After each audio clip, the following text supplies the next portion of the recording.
रसूल बलियावी साहिब कबील। अल्लाह ताला हुजूर के दरबार की हाज़री नसीब फरमाए।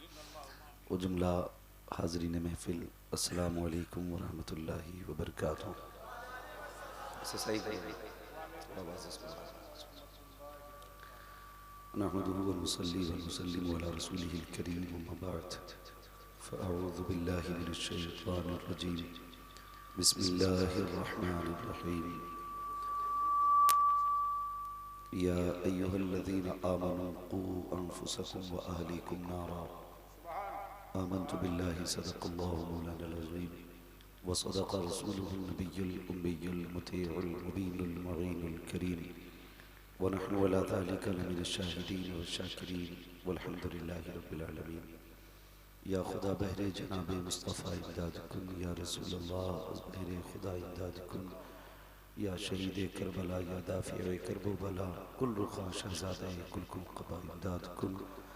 गौसे आज़म बबने बेसरो सामा मददे, क़िबले दी मददे, काबे ईमा मददे, बगिरदाबे बला उफ्ताद कश्ती, मदद कुन मदद कुन मदद कुन, या मुईनुद्दीन चिश्ती क़ादिरिय्यम नारे, या गौसे आज़म ज़नम दमज़ शेख अहमद रज़ा ख़ान कुतुब आलम ज़नम, बलगल हुला बिकमालिही कशफ़त दुजा बिजमालिही, हसनत जमीउ ख़िसालिही, सल्लु अलैहि व आलिही।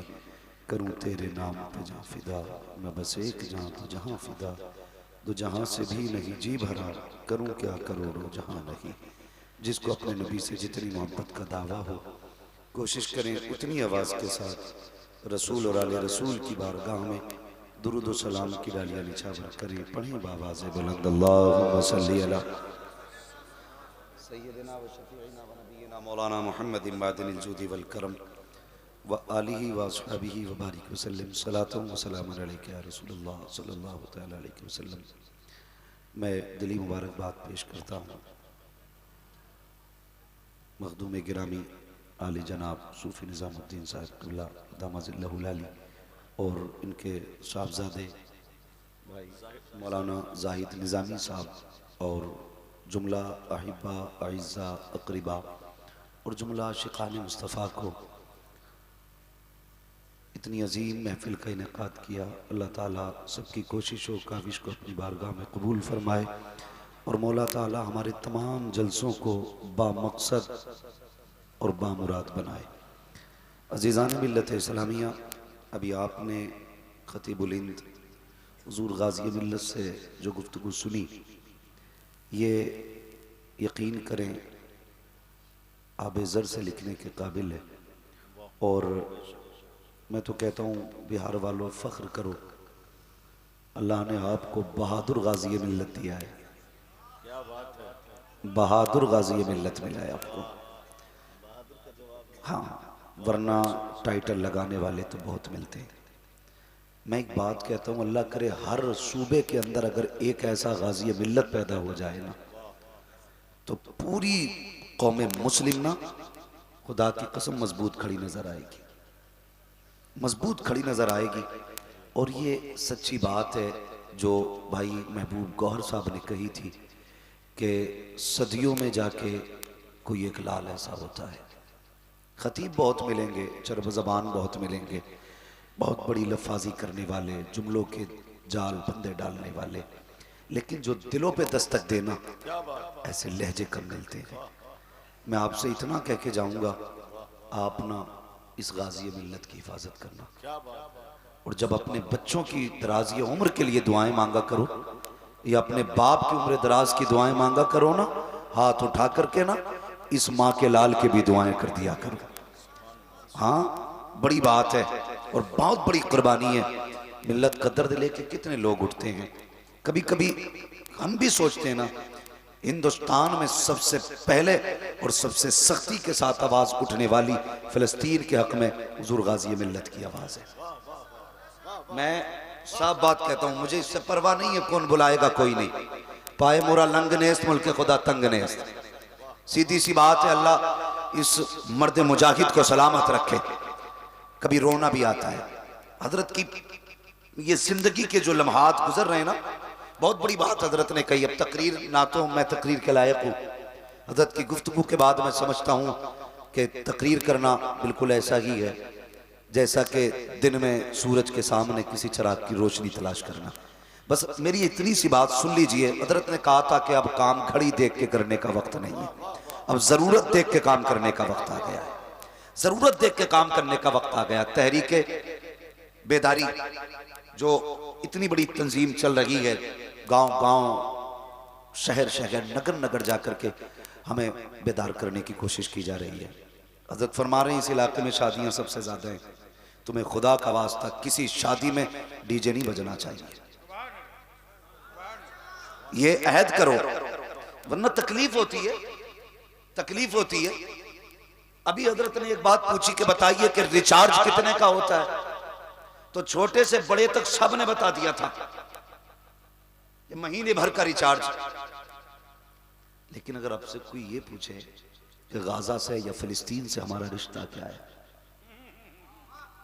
कितने लोग जानते हैं, कितने लोगों को पता है उस जमीन से हमारा रिश्ता क्या है?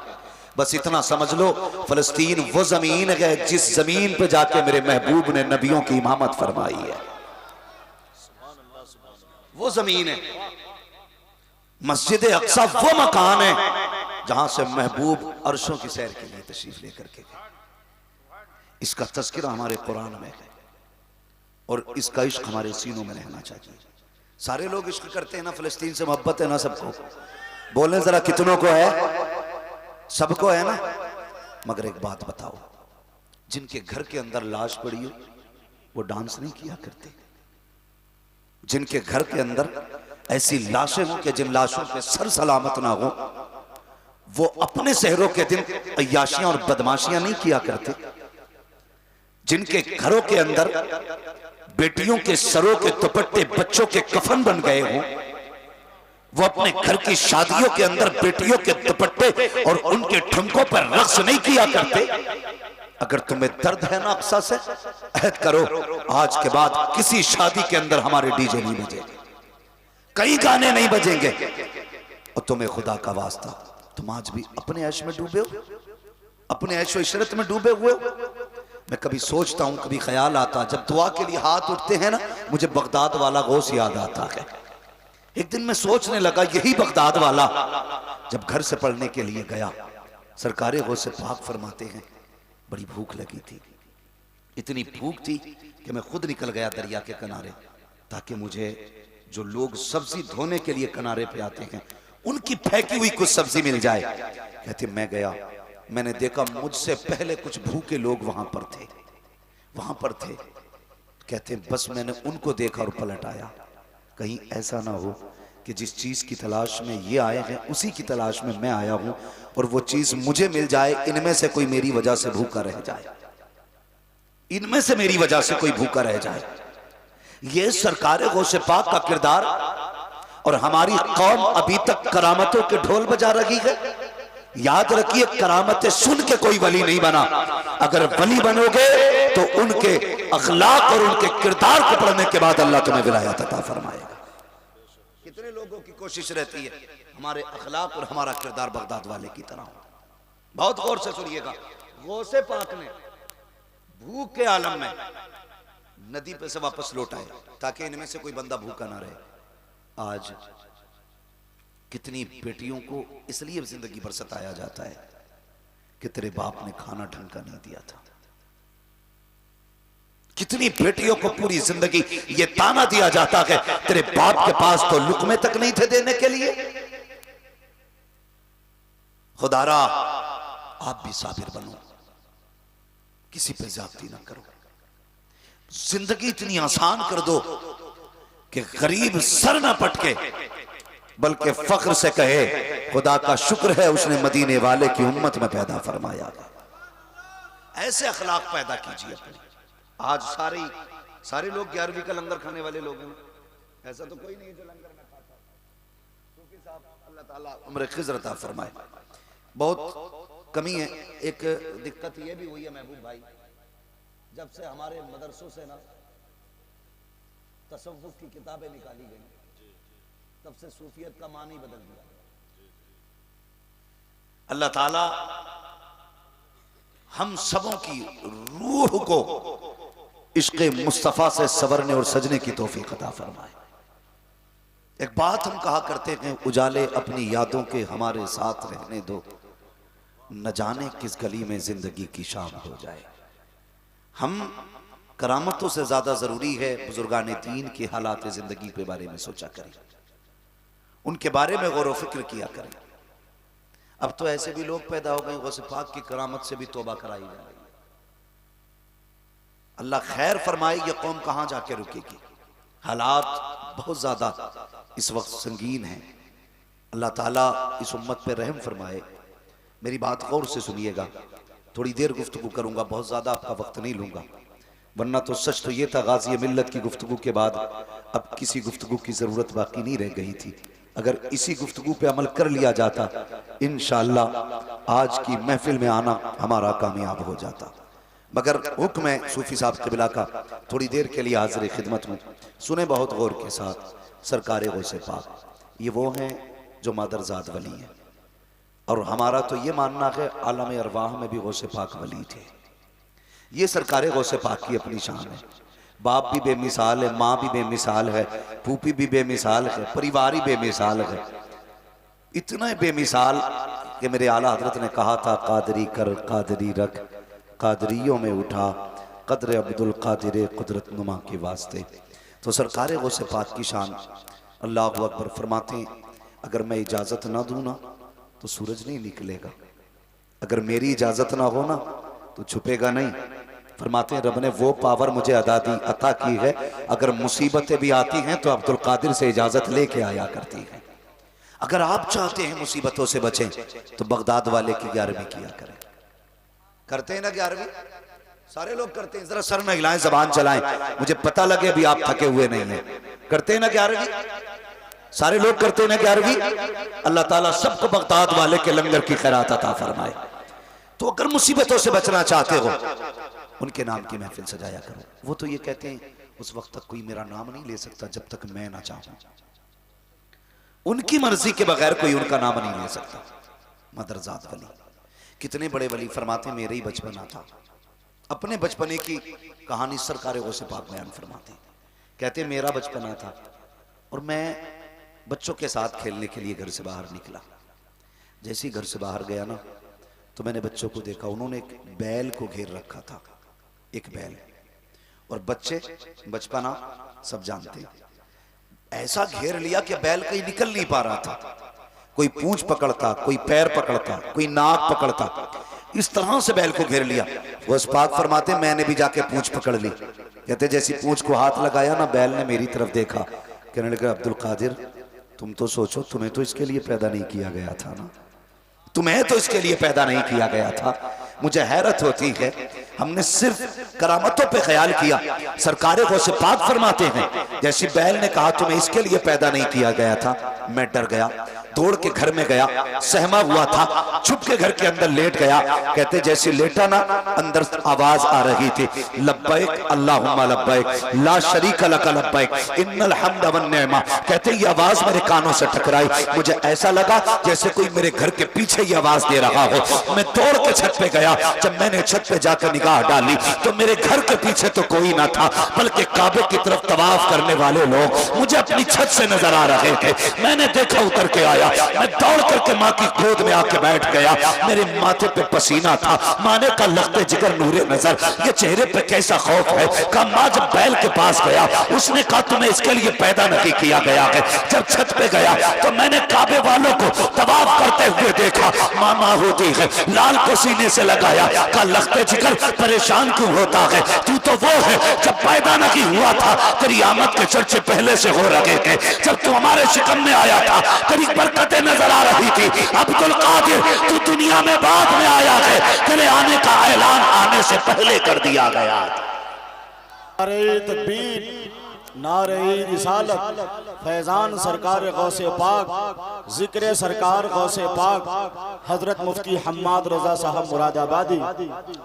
तवज्जो है सारे लोगों की, बस अब जरा सुनिए।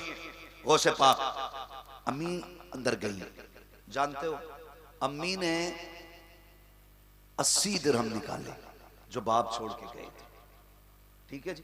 80 दिरहम, 40 अलग किए, 40 अलग किए। गौस पाक की बारगाह में आई, बेटा अब्दुल कादिर तुम्हारे हिस्से के 40 हैं, 40 तुम्हारे भाई के, ये लो और इल्म दीन सीखने के लिए जाओ।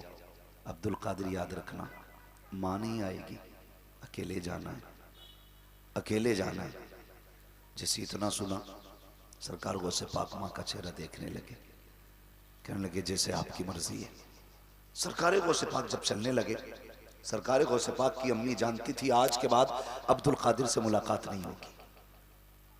आपने आवाज दी, अब्दुल कादिर जी अम्मी आ मेरे सीने से लग जा। जब तुम परदेश जाते हो माएँ मुड़ मुड़ के देखा करती हैं, एक बार तो मेरा बेटा मुझे देख ले, लेकिन तुम बीवी को 10 बार पलट के देखते हो, एक बार पलट के माँ को नहीं देख सकते। तुम्हें खुदा का वास्ता घर से निकला करो, सबसे आखिर में माँ से मुलाकात किया करो, और जब घर में आया करो सबसे पहले माँ से मुलाकात किया करो। सरकार गौसे पाक को माँ ने बुलाया, अब्दुल कादिर जी अम्मी मेरे सीने से लग जा। 3 बार बुलाया, जब पलट के जाने लगे उसके बाद माँ ने क्या कहा था, अब्दुल कादिर जरा हाथ में हाथ दें। कहा अम्मी क्या करना है, का एक वादा करना है। सरकार गौसे पाक ने माँ के हाथ में हाथ दिया और माँ वादा ले रही है, अब्दुल कादिर वादा कर कभी झूठ नहीं बोलोगे। सरकार गौसे पाक ने वादा किया। वाकया सुनाना मकसद नहीं है, सबको बात मालूम है, बच्चा बच्चा जानता है। सरकार गौसे पाक ने माँ के हाथ में हाथ देख करके वादा किया, सब जानते हैं। घर से निकल गए, डाकुओं ने लूटा, सबको लूटा गया। सरकार गौसे पाक से भी पूछा गया था बच्चे तुझ पे भी कुछ है, तो गौसे पाक ने क्या फरमाया था, हाँ मेरे पास भी सोने के सिक्के हैं। अल्लाह अकबर, तलाशी ली गई फिर कहीं नहीं मिले थे, परेशान हो गए, सबको लूट करके सरदार के पास गए। कहा सरदार सबको लूट लाए हैं। डाकुओं के सरदार ने कहा कोई बचा तो नहीं है, कहा एक बच्चा बचा है जो कहता कि मेरे पास सिक्के हैं, लेकिन तलाश करते हैं तो नहीं मिलते हैं। कहा बुला के लाओ। सरकार गौसे पाक को डाकुओं के सरदार ने बुलाया, और बुलाने के बाद कहा था बेटे क्या तुम्हारे पास सोने के सिक्के हैं। सरकार गौसे पाक ने फरमाया था हाँ मेरे पास 40 सिक्के हैं। कहा किधर है। आपने अपनी सदरी खोली और लिखित वो सिलाई दिखाई। कहा मेरी माँ ने ये सिलाई लगा दी है। जब सिलाई को तोड़ा गया, सिक्के जमीन पे खन खन करके गिरे। उस डाकुओं के सरदार ने कहा था ए बेटे अगर झूठ बोल देते तो ये सिक्के बच जाते, तुमने झूठ क्यों नहीं बोला। मेरे बड़े पीर ने कहा था जब मैं घर से चला था, मेरी माँ ने हाथ में हाथ लेके कहा था अब्दुल कादिर झूठ न बोलना।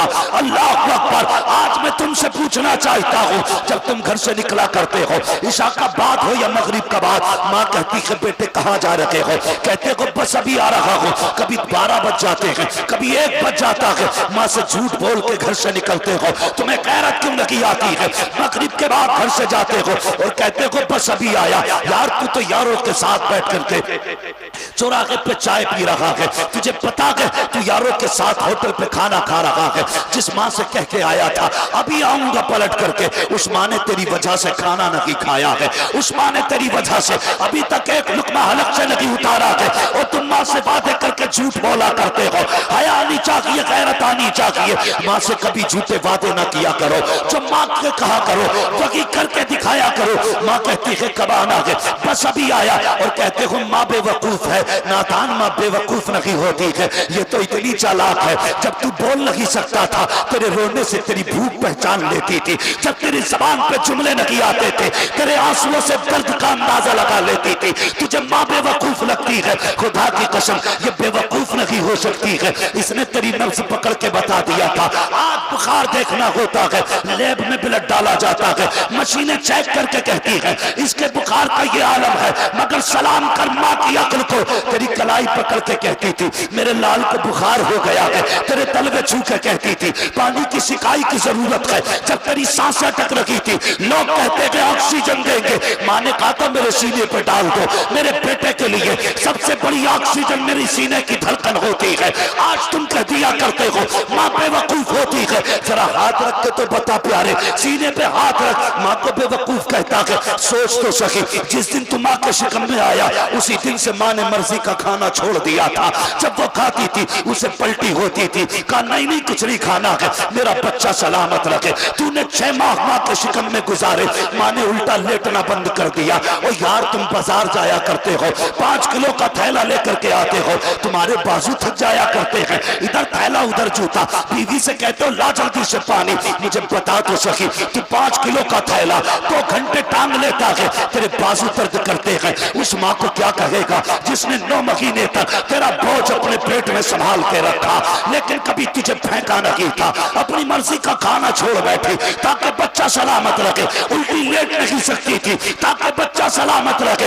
एक दिन दर्द से हुआ, बच्चे की विलादत का दर्द हुआ, लोगों ने कहा बच्चे की पैदाइश होने वाली है, उठाया हॉस्पिटल लेकर के गए, डॉक्टरों ने कहा इसकी नॉर्मल डिलीवरी नहीं हो सकती है, इसका पेट काटा जाएगा। ये अभी माँ को नहीं पता बातें क्या हो रही है, दूर खड़े होकर के लोग बातें कर रहे थे और कह रहे थे पेट काटा जाना है। अल्लाह अकबर, जब माँ के कानों तक ये आवाज आती है, बता तो सकी या तो बच्चा बचेगा या औरत बचेगी, तुझे किसको बचाना है? तो उस वक्त माँ कहती है मैं रहूं ना रहूं, मेरे लाल को बचा लेना, मेरे बच्चों को बचा लेना। ये माँ हुआ करती है, खुदा की कसम तुम बीवी के सामने माँ को 100 रुपए देते हुए डरते हो, कहीं बीवी का लहजा ना बदल जाए, कहीं उसको गुस्सा ना आ जाए। तुम बीवी के डर से माँ को एक वक्त की दवा नहीं ला के देते। जरा पूछ तो सही माँ से, जब डॉक्टर ने कहा था तेरा बेटा बचेगा नहीं, अगर ऑपरेशन नहीं किया गया तो ये मर जाएगा, माँ ने कहा ठीक है तैयार हूँ, मेरा ऑपरेशन किया जाए। यहाँ तक तो खैर थी, उसके बाद एक फार्म लाया जाता है, का इस पे अंगूठा लगाना है, माती सादा थी, उसने कहा इसमें क्या लिखा है? कौन पूरा फार्म पढ़ के बताता? डॉक्टर ने कहा इसमें लिखा है अगर ऑपरेशन के दरमियान तू मर गई तो हमारी गारंटी नहीं है। खुदा की कसम जब वो फार्म लाया जाता है, हर रिश्तेदार की आंख में आंसू है, सारे भाई रो रहे हैं, सारी बहनें रो रही है, माँ भी रो रही है खातून की, लेकिन माँ नहीं रोती है, उसे बच्चे की पैदाइश की खुशी होती है। अपनी जान का सौदा किया, वो तुझे क्या लगता है तू यूं ही दुनिया में आया है? माँ ने पेट की 7 खाले कटवाई है, तब तुझे जिंदगी मिली है। अगर एहसान अदा करना है इतना कर लेना, जो भी माँ कहे कभी उसको टाला नहीं करना। ये माँ होती है, तुम वादे करके भूल जाते हो माँ से। तुम्हें गैरत आनी चाहिए, हमें शर्म आनी चाहिए, और उसके बावजूद भी हजरत जी लो नौजवानों, बूढ़े से लेके जवान तक, ऊपर से लेके नीचे तक चैलेंज है मेरा।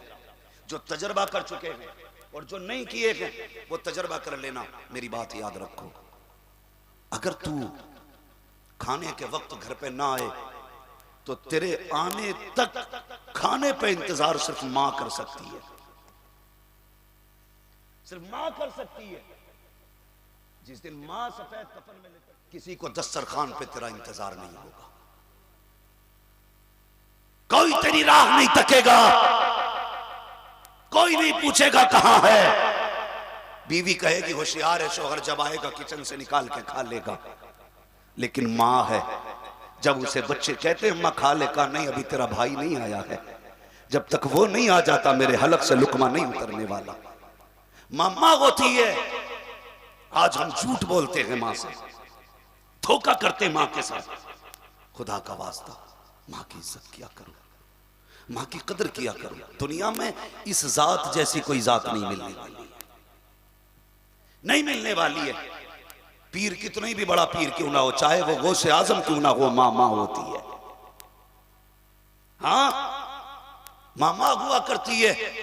इज्जत किया करो मां की। और माफ कीजिएगा, सिर्फ मां की इज्जत नहीं करनी है, हमें बाप की भी इज्जत करनी है। हमने सिर्फ मां की फजीलतें सुन सुन के मां के लिए एसी लगवा रखी है, अब्बा को बाहर पेड़ के नीचे बैठा रखा है। मुझे बताइए, खुद सोचो, मां के कदमों के नीचे बोले। मैं आपसे हाथ उठवा के सुभान अल्लाह कहने का दावा नहीं करूंगा, इसलिए कि मैं इतना जानता हूं, बात दिल पे निकलती है तो सदा खुद ब खुद निकलती है। अगर बात दिल पे ना लगे तो हाथ उठवाने से कोई नतीजा नहीं है। ये बातें दिल पे लिख के लेके जाना। मां के कदमों के नीचे बाप जन्नत का दरवाजा। हम सिर्फ अम्मी की खिदमत करते हैं और अब्बा पड़ा है पेड़ के नीचे। हाँ, एक बात याद रखना, पूछो इन उलमा इकराम से, मुफ्तियान इकराम से, ये बताएंगे अगर शोहर के कपड़ों पे धब्बा लग जाए और औरत उस धब्बे को झाड़ दे, अल्लाह उसे 70 नेकी अता फरमाया करता है। ये मतलब तेरी मां की जन्नत तेरे बाप के कदमों के नीचे, तेरी जन्नत तेरी मां के कदमों के नीचे, लेकिन उसकी जन्नत तेरे बाप की रजा में है।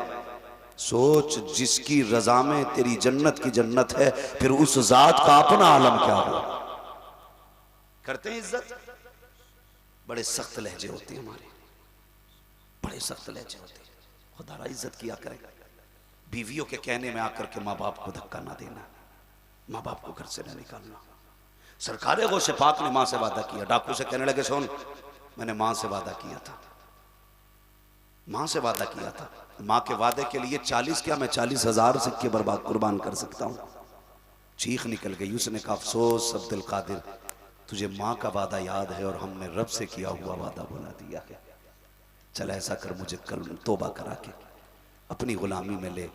जानते हो, जब इतनी बात कही ना, तो जो बाकी के साथी थे ना, डाकू के चेले, उसने कहा जब चोरी साथ की है ना, तो फिर जन्नत में भी साथ ही जाना है, फिर जन्नत में भी साथ जाना है। ये सरकारे गौसे पाक का किरदार है, ये सरकारे गौसे पाक का किरदार है। एक हमारा किरदार देखो, हमें तो जहां से मिल जाए बस लूट खसोट से फुर्सत नहीं। मदद किया करो किसी की, दिलों में जगह रखो। गुंजाइश नहीं हमारे पास, कोई गुंजाइश नहीं। इतनी तंगी हो गई है ना दिल में, अल्लाह माफ करे। बस सरकारे गौसे पाक रज़ी अल्लाह ताला एक दिन जा रहे थे घूमते हुए, तो दरिया पार करना था आपको। कश्ती की तरफ बढ़े तो आपने देखा ना, कश्ती वाला किसी बंदे को धक्का दे रहा था। धक्का, आप भी पहुंच गए। फरमाने लगे, क्या बात है? तो जिसको धक्का दिया था ना, उसने कहा, जनाब मैं गरीब हूं और मेरे पास देने के लिए किराया नहीं था, इसलिए इसने मुझे धक्का दे दिया। गौसे पाक ने अपने शागिर्द से हुक्म फरमाया, जाके मेरी दरसगाह से सोने के सिक्कों की थैली उठा के ला, सोने के सिक्कों की थैली।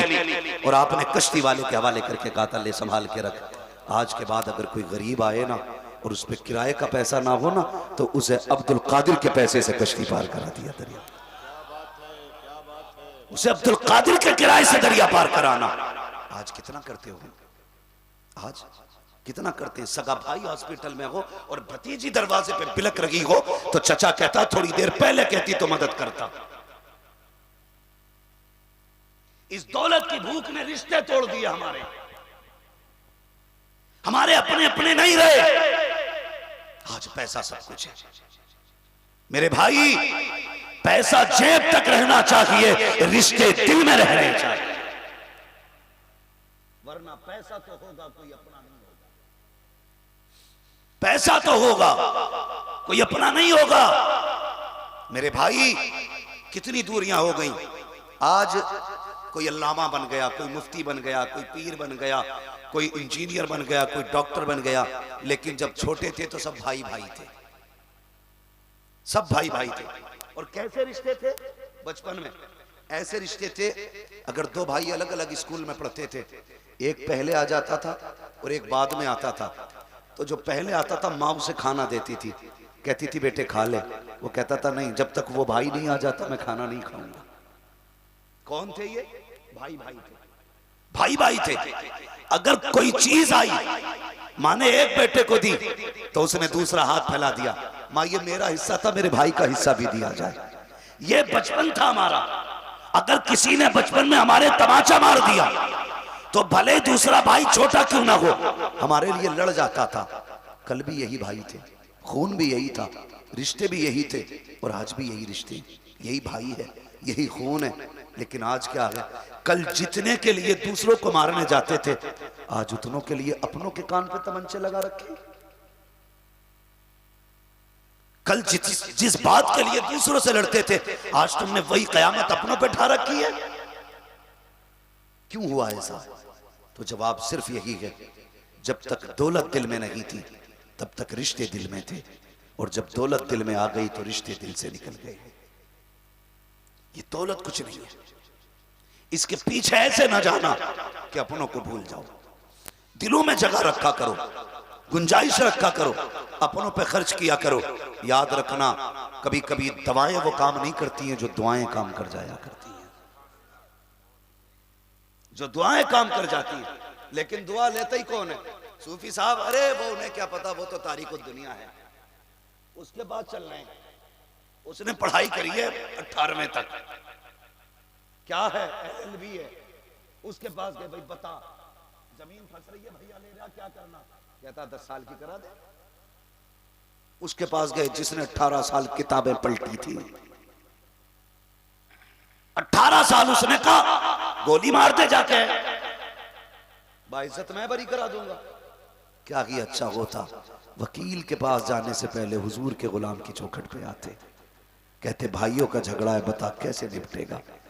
ये कहते छोड़, जो पैगाम मुस्तफ़ा ने दिया है उस पे अमल कर लो, तुम्हारे घर भी आबाद रहेंगे और जिंदगानियां भी आबाद रहेंगी। लेकिन दुआएं लेता ही कौन है? अरे छोड़ो यार, उन्हें क्या पता, उन्हें क्या आता है बीघा और बीसा कितना होता है, ये कभी ना सोचना। मैंने एक बात कही, जो दवाएं नहीं करती हैं वो दुआएं कर जाती हैं, दुआएं कर जाती। एक बंदा था, उसे कैंसर की बीमारी थी, कैंसर की बीमारी। वो पैसे वाला बहुत था, अल्लाह ने बड़ी दौलत से उसे नवाजा था, बड़ा घमंड था। डॉक्टर के पास गया, चेकअप कीजिए। डॉक्टर ने कहा कैंसर है। तो उसने कहा तो क्या हुआ, इसको निकाल के फेंकिए और जो कुछ दूसरा परिणाम डाल दीजिए। डॉक्टर ने कहा देखिए हम कोशिश करेंगे लेकिन गारंटी नहीं है बच जाओ। बोला इतना पैसा होते हुए नहीं बचेंगे, आप काम कीजिए। डॉक्टर ने काफी इलाज किया लेकिन ठीक नहीं हुआ। जब डॉक्टर ने कहा भाई अब तुम्हारे कुछ दिन बचे, घर चले जाओ, उसने सोचा मर तो रहे हैं, चलो किसी सूफी साहब के पास चल रहे। अल्लाह वाले के पास आके कहने लगा ऐसे ऐसे बीमारी है, डॉक्टर ने लाइलाज कर दिया है, अब क्या करना है? तो दीवाने की नजरों को जहां देख रहा है, दीवाना खुदा जाने कहां देख रहा है। लगे मसला ही खत्म है, अब तो डॉक्टर कह रहे बचना ही नहीं है। मुस्कुरा के कहने लगे कहां का रहने वाला? फला मुल्क का। घर कब से नहीं गया? का 35 साल हो गए। रिश्तेदारों से कब से नहीं मिला? का 35 साल से। का दौलत कितनी है? का बेहिसाब है। कहने लगे अपने वतन जा। का क्यों? का 1 महीने तक सारे रिश्तेदारों को दावत किया। कितने दिन तक? जोर से कितने दिन तक? का इससे क्या होगा? का जाना जो हम कह रहे हैं वो कर। कहने लगा डॉक्टर ने कहा 15 दिन में मरने वाला है, आप 1 महीने के लिए भेज रहे हैं, 10 दिन कम से कम बच्चों में तो रहने दो।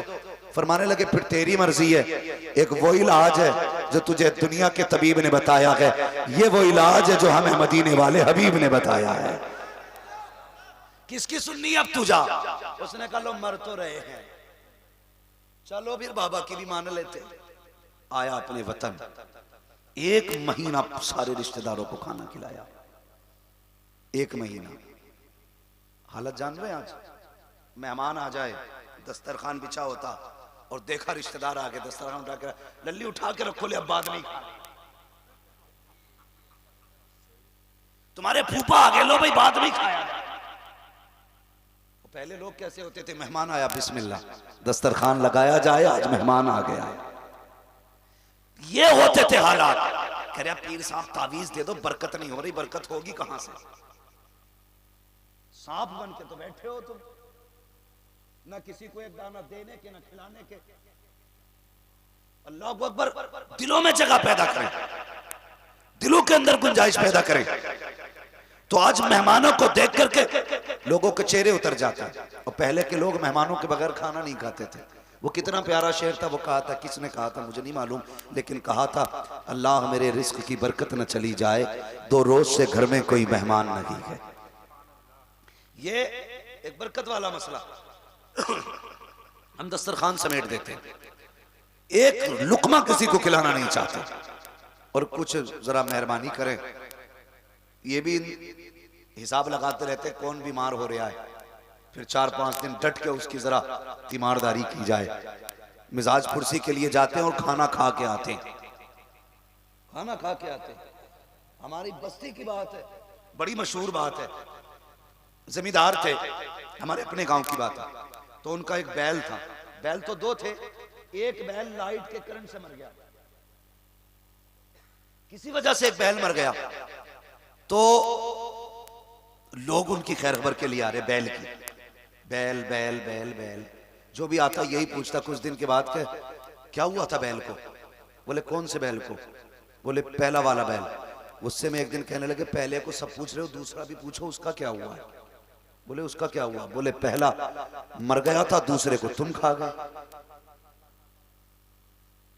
अगर किसी की मिजाज कुर्सी के लिए जाया करो ना तो रोटी खाने में जाया, अपने घर से खा पी के जाया करो। इसे ही कहते हैं मरे हुए पे दौलाते सवार करना। जब कहीं चाय नहीं मिलती, चलो भाई प्रधान बीमार है, उधर चाय मिलेगी, तो चाय नहीं प्रधान का खून पी रहे हो। भाई मैंने एक बात कही, दिलों में वसअत पैदा करें, खिलाने के आदी बने। उसने कहा जाइए अपने इलाके में। वो अपने मुल्क आया, 1.5 महीने लोगों को खिलाया, उसके बाद वापस गया, बाबा को खिलाया, कहने लगे चेकअप करा के आ। जब चेकअप कराया तो कैंसर का नामो निशान तक बाकी नहीं था।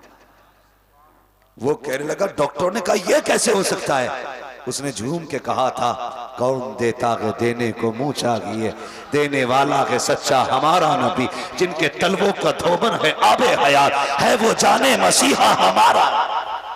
नारे तकबीर, नारे रिसालत। हजरत मुफ्ती हम्माद रजा साहब किबला फैजुर रसूल कॉन्फ्रेंस फैजान सरकार गौसे पाक करेंगे इंशाल्लाह ये 2 काम।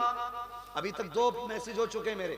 एक माँ बाप का एहतराम हो गया, करेंगे इंशाल्लाह। बोलो सारे, जो माँ की इज्जत नहीं करता वो कादरी नहीं हो सकता है।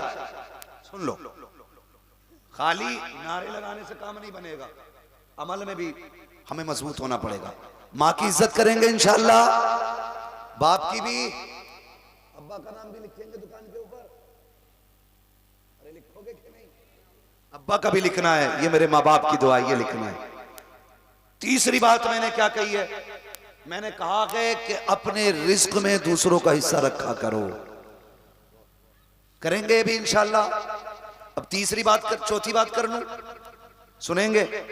सुने, कुछ पीर निकले हुजूर, अल्लाह सलामत रखे। मैं तो कहता हूं अगर मुरीद होना तो इमामों को मुरीद होना शुरू करो, कम से कम ये नमाज तो बाजमात पढ़ते,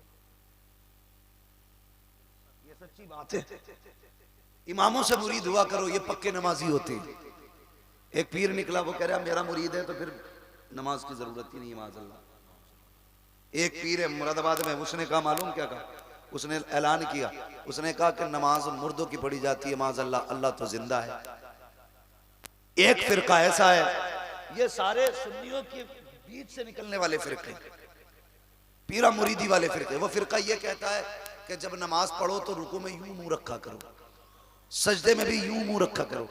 उससे पूछा क्यों? कहा कि जब नियत बांधी तो कहा था मुंह मेरा तरफ काबे शरीफ के, कहा ऐसे कर लिया तो मुंह फिर जाएगा, तो वो सजदे में भी थोड़ी रख रहे हैं। अजीब मसला है, तरबूज से रखते हैं सजदे में लोग, तो ये तबाही है। जानते हो सरकारे गौसे पाक अलहमा कह रहे गौस वो तीखा तेरा, मर के भी चैन से सोता नहीं मारा तेरा।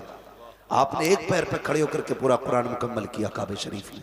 रब ने फरमाया अब्दुल कादिर मांग, क्या मांगना चाहता है? तो कहा था मालिक जो मैं चाहता हूं वो तू खूब जानता है। कहीं आज तू कह हम देंगे, कहा फिर वादा कर जो मेरा होगा वो तेरा होगा। वादा ले आज मुझसे, जो मेरा होगा वो तेरा होगा। रब ने फरमाया अब्दुल कादिर वादा रहा, जो तेरा होगा वो मेरा होगा। कहा मालिक ये भी बता क्या कोई कादरी जहन्नम में जाएगा? कहा अब्दुल कादिर मुझे मेरी इज्जत की कसम है, जो कादरी होगा उस वक्त तक मौत नहीं दूंगा जब तक उसे तौबा की तौफीक अता नहीं कर दी जाए। ये शान कादरियों की, वो किसकी वजह से? और जोर से गौसे पाक। भाई मैं मुवाजना नहीं कर सकता और मेरी औकात नहीं, मैं छटंकी भर आदमी किलो भर का क्या अंदाजा लगाऊंगा। एक बुजुर्ग का मानने वाला एक आलिम दीन की तकरीर की मुखालफत सोशल मीडिया के जरिए कर रहा है, और वो भी किस चीज की? उनका ये फरमान कदमी हाज़िही अला रक़बती कुल्ली वलिय्यिल्लाह। समझ गए होंगे लोग, नाम लूंगा तो कलेजे फट जाएंगे। याद रखना यहां भी कादरियों का चर्चा है, वहां भी कादरियों का चर्चा लगेगा।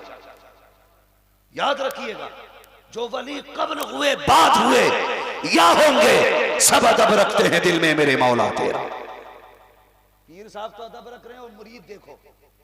होश में रहना बेटे, सोशल मीडिया तक मेरी आवाज तुझ तक पहुंचेगी, हर जगह उंगली कर लेना, लेकिन कादरियों के मामलात में आके जबान मत खोलना। गौसे पाक फरमाते हैं जो मेरे मुरीद से लड़ता है उसकी लड़ाई मुझसे है, और जब उनके कुत्ते का शेर मुकाबला नहीं कर सकते तो बगदाद वाले अब्दुल कादिर का मुकाबला कौन कर सकता है। और कादरियों सब्र किया करो, अपने मामले बगदाद वाले पे छोड़ दिया करो, छोड़ दिया करो, इसलिए कि हमारे मामलात को संभालने के लिए सरकार गौसे पाक है। मुझ पे कितने लोगों ने फतवे लगाए, कितने वीडियो मेरे खिलाफ बनाते, क्या क्या नहीं करते। आज तक मैंने कोई जुमला नहीं कहा। क्यों जानते हो? मैं कोई लावारिस नहीं हूं, मेरा वारिस बगदाद में मौजूद है और मेरे मामलात उनके हवाले रहते हैं।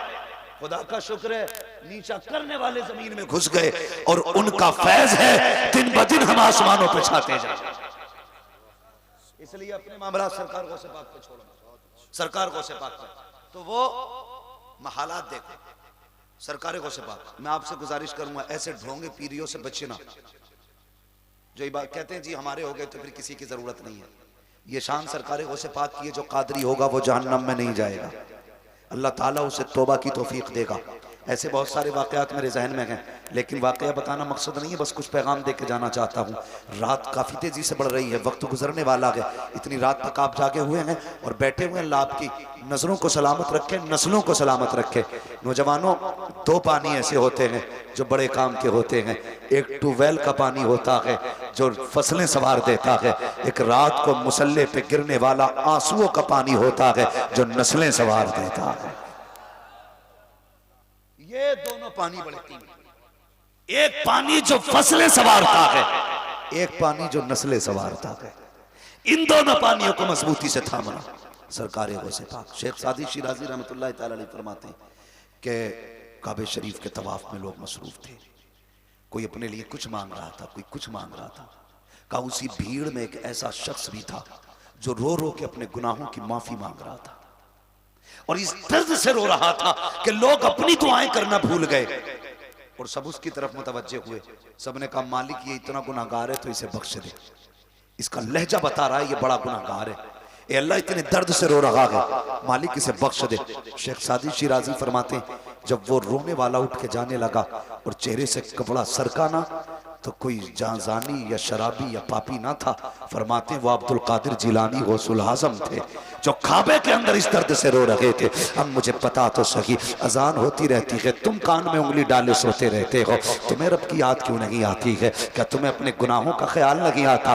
तुम किस चीज पे सहारा करके बैठे हो? क्या गुनाहों का हिसाब नहीं देना है? क्या रब की बारगाह में नहीं जाना है? और यार तुम्हारा रब कितना करीम है, कभी सोचो तो सही। अगर सरकार गौसे पाक ये तय कर लेते हैं जब तक वो नहीं खिलाएगा तो खाना नहीं है, फिर वो खिज़्र से कहता है जा कहते मेरी कसम है खा ले, फिर वो कसम दे के खिलाता है। बरेली वाले ने कहा था कसम दे दे के खिलाता है पिलाता है तुझे, प्यारा अल्लाह तेरा चाहने वाला तेरा। और नौजवान बता तो सही, जिंदगी गुजरती जा रही है, लोग कहते हैं अल्लाह का शुक्र बड़ा हो गया हूं मैं। कितने साल का हो गया? का 60 साल का हो गया, मैं बड़ा हो गया हूं। नादान अगर 60 का है तो बड़ा नहीं हुआ है, तू छोटा हो गया है। अब बहुत कम बची है तेरी जिंदगी। बड़े वो होते हैं जो छोटे होते हैं, जो बड़े हो जाते हैं वो छोटे रह जाते हैं।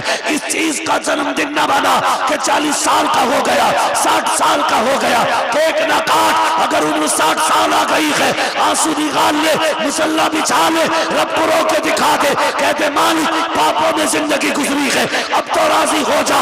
आवाज आती है हम तो माइल बकरम है, कोई साइल ही नहीं, राह दिखलाए किसे रह रहे मंजिल ही नहीं। नारे तकबीर, नारे रिसालत, फैजान सरकार गौसे पाक, फैजान आला हजरत। सारे बुजुर्ग रोते रहे और यहाँ पीर को रोटी खिलाओ तो रोटी यहाँ खा रहे और नमाज पढ़ने मदीने शरीफ जा रहे। ऐसी बेवकूफ मुरीद होते हैं बाहर खड़े होकर कहते हैं हजूर मदीने में है, और जबकि हजूर खर्राटे ले रहे हैं। हालत है, डरो अल्लाह से, आखिरत की तैयारी करो। वो इतना करीम है ना, इतना करीम है। वो कहता चल 60 साल गुजार लिए तूने ना मेरी नाफरमानी में, अब भी लौटा, अब भी लौटा, हिसाब नहीं लेना है मुझे, बस मुझे 2 आंसू गिरा के दिखा दे, मैं तेरे 60 साल के गुनाहों पे अपनी बख्शिश का कलम फेर दूंगा। गए हम उसकी चौखट पे पलट के, गए हम उसकी बारगाह में, सोचो तो सही, वो कितना प्यार करता। वो पूछा था किसी से, बता तू जन्नत में जाएगा कि जहन्नम में? उसने कहा जन्नत में। कहा बड़े दावे से कह रहा है? कहा हाँ। कहा क्यों, ये इतना मजबूत दावा कैसे? उसने कहा यार अगर बता, मेरे हिसाब को मेरा रब मेरी माँ के हवाले कर दे, गुनाह कितने भी होंगे मेरी माँ मुझे जहन्नम में डालेगी? उसने कहा नहीं। उसने कहा अगर माँ जहन्नम में नहीं डाल सकती तो वो रब जो 70 माओं से ज्यादा प्यार करता है वो बंदे को जहन्नम में कैसे? उसने कहा अब मैं आपसे सिर्फ इतना कहना चाहता हूँ, हमारा रब इतना करीम है, वो 70 माओं से ज्यादा प्यार करता है। तुम रोटी के लिए अमीर की चौखट पे गए, पैसों के लिए अमीरों के दरवाजे पे गए, कभी अपने रब के आगे मुसल्ला बिछाया? कभी उससे मांगे तुमने 2 लुक़मे? खुदा की कसम ये दुनिया वाले देंगे तो दे के जलील कर देंगे, लेकिन वो ऐसा है जब देता है ना तो जलील नहीं करता है बल्कि इज्जतें बढ़ा दिया करता है। और कहता अगर तुम्हें ऐसे ना मिले ना तो फिर मदीने आ जाना मेरे महबूब की चौखट पे, वहां बैठ के मांगना, और फिर जब वहां से मिलेगा हुजूर क्या देते हैं, कौन देता है देने को मुँह चाहिए, देने वाला है सच्चा हमारा नबी, उनकी सखावत मंगतों का हाथ उठते ही ताता की देन थी, दूरी कबूल और अर्ज में बस हाथ भर की है। गुनाहों से तौबा करो, बचो और निकलो गुनाहों के दलदल से, रब को राजी करो। आज भी मौत आ सकती है, कल भी मौत आ सकती है, वक्त का कुछ पता नहीं है, कब सांसों की माला टूट जाए और ये सांसें मोती बन के बिखर जाएं, कुछ नहीं पता है। हादसे हो रहे हैं, नौजवानों चलते फिरते एक्सीडेंट हो जाते हैं, रोड से चिपक जाते हैं लोग, पहचान नहीं होती है तो फिर आधार कार्ड बताता है क्या होना, ये चेहरे ऐसे बना लो, आधार कार्ड ना हो तुम्हारे चेहरे की वज़ाक़त बता दे ये लवारिस नहीं है, ये मदीने वाले का गुलाम लेटा हुआ है। ऐसा अखलाक अपना बनाओ, ऐसा किरदार अपना बनाओ। हमारे बुजुर्गों की जिंदगी आप देखिए, पूरी जिंदगी सरकार गौसे पाक ने 40 साल तक, कितने साल तक? 40 साल तक इशा के वुजू से फजर की नमाज पढ़ी। इशा के वुजू से फजर की नमाज जाते हम लोग, जाते मस्जिद में, सोचो तो सही क्या बनना है हमारा, क्या होगा हमारा। अल्लाह से रिश्ते मजबूत करो, ताल्लुकात मजबूत करो। हमारी सबसे बड़ी पावर वाली चीज सजदा है और यही हमारे पास नहीं है, लिहाजा सजदों के आदी बने, नमाजों के पाबंद बने और अपने रिश्ते अल्लाह और उसके रसूल से जोड़ें। कोशिश ये करें कि हम अल्लाह वालों के करीब बैठा करेंगे, उलमा के करीब बैठा करें, तज़किया नफ्स करें, अपने आप को संवारें, अपना ज़ाहिर भी संवारें, अपना बातिन भी संवारें। अमीर बनना चाहते हो गरीबों को खिलाया करो, जन्नत में जाना चाहते हो अपने आमाल को अपने आंसुओं के पानी से धुला करो। कभी रात को उठ के रब को आवाज़ दिया करो, कभी दिन में मसल्ले बिछा लिया करो, कभी आवाज़ दे के अपने रब की रहमतों के दरवाज़ों को दस्तक दिया करो। खुदा की कसम अगर वो राज़ी हो जाएगा तुम्हारी दुनिया भी कामयाब हो जाएगी, आखिरत भी कामयाब हो जाएगी। ये चौथा मेरा मैसेज था कि इंशाअल्लाह अज़ीज़ हमें अपने गुनाहों का मुहासबा भी करना है, अपने गुनाहों से तौबा करनी है, अल्लाह और उसकी रसूल की रजा के लिए जिंदगी गुजारनी है। भले ही हम फाके से रह जाएं लेकिन अल्लाह की मखलूक को परेशान नहीं करेंगे। बोले इंशाअल्लाह। ये सारे मैसेजेस आज के आप याद रखिएगा। फरमाएगा या अय्युहल्लज़ीना आमनू कू अनफुसकुम व अहलिकुम नारा, ए ईमान वालों अपने आप को और अपने घर वालों को जहन्नम की आग से बचाइए। याद रखिएगा जब सिर्फ फ़लस्तीन के लिए दुआ करने से काम नहीं चलेगा, उसके लिए आप जितना जो कुछ हो सके कीजिएगा। और यहूद और नसारा की हर चीज़ से, इनकी तरीक़े से, अखलाक से, जो इन्होंने लिबास दिया है उससे भी हमें बचना है। जिनके चेहरों पे दाढ़ियाँ नकी हैं वो दाढ़ी रख के बता दो हम हुजूर वाले हैं, यहूद और नसारा की तरह नकी है। कुर्ते पजामे पहनना शुरू कर दो और ऐलान कर दो हमें यहूदियों वाला लिबास नहीं चाहिए, हमें मदीने वाले मुस्तफ़ा वाला लिबास चाहिए। ये हर तरीके से हमें इनसे नफरत करनी है, हर तरीके से हमें इनसे बचना है। ऐ ईमान वालों अपने आप को और अपने घर वालों को जहन्नम की आग से बचाओ। सारी बातें मेरी जहन में रखिएगा। माँ बाप की इज्जत करनी है और किसी का हक नहीं खाना है और गुनाहों से तौबा करनी है, अपने रिस्क में दूसरों का हिस्सा रखना है। ये सारा अमल बगदाद वाले गौसुल आज़म का है। और 11वीं का दिन आए उनके नाम पे लंगर कीजिएगा और सबको ये बताइएगा कि सरकार गौसे पाक के जो दामन से वाबस्ता हो जाता है वो यहाँ भी बेफिक्र हो जाता है, वहाँ भी बेफिक्र हो जाता है। लेकिन सिर्फ ये नारे ना लगाइएगा गौस का दामन नहीं छोड़ेंगे। जब बात गौस की आया करे तो कहा करो नमाज नहीं छोड़ेंगे, ज़कात नहीं छोड़ेंगे, हज भी करेंगे इंशाअल्लाहुल अज़ीज़। अल्लाह और उसके रसूल के फरमान के मुताबिक अपने चेहरों को सजाएंगे, करेंगे इंशाअल्लाह ये सारे काम। अल्लाह ताला मेरी गुफ्तगू पे पहले मुझे अमल की तौफीक अता फरमाए, उसके बाद पूरी उम्मत मुस्लिमा को अमल खैर की तौफीक अता फरमाए। बस जो हुए गलत उनको माफ़ फरमाए रब्बे कायनात। ज़िंदगी ने दिया साथ, फिर होगी मुलाकात, चमन रहा फूल खिलेंगे, ज़िंदगी रही फिर मिलेंगे। मुसाफिर हैं हम बेमुसाफिर हो तुम भी, किसी मोड़ पर फिर मुलाकात होगी। सारे लोग कलमा शरीफ पढ़ लीजिए, ला इलाहा इल्लल्लाहु मुहम्मद रसूलुल्लाह व मा अलैना इल्लल बलाग। अस्सलामु अलैकुम व रहमतुल्लाहि व बरकातुहू।